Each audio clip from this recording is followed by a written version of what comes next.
សូមស្វាគមន៍មកកាន់ Channel សហគមន៍ឆ្នោតរបស់ Admin ថ្ងៃនេះ Admin មានលេខតម្រុយល្អៗរបស់ឆ្នោតយួនសម្រាប់ចែកជូនពុកម៉ែបងប្អូននៅថ្ងៃទី21 ខែ 11 ឆ្នាំ 2025 នេះ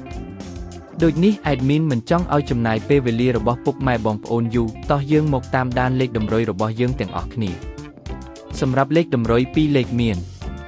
លេខ34លេខ61សម្រាប់លេខតម្រុយអូស2លេខមាន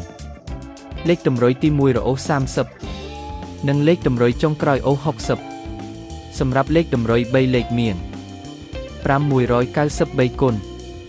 និង313គុណសម្រាប់លេខតម្រុយថ្ងៃនេះ Admin សូមជូនពរឲ្យពុកម៉ែបងប្អូនជួបតែសំណាងល្អទាំងអស់គ្នាហេងមានលាភមានជ័យជាចុងក្រោយសូមកុំភ្លេចជួយចុច Subscribe និង Comment ហើយដាក់សញ្ញារូបកណ្ដឹងដើម្បីជួយផ្ដល់កម្លាំងចិត្តមកកាន់ Admin ជាពិសេសងាយស្រួលតាមដានវីដេអូថ្មីនិងលេខតម្រុយល្អៗជាប្រចាំថ្ងៃជាមួយ Admin សូមគោរពលាពុកម៉ែបងប្អូនពីខ្ញុំបាទសហគមន៍ឆ្នោតសំណាងល្អទាំងអស់គ្នាសូមអរគុណ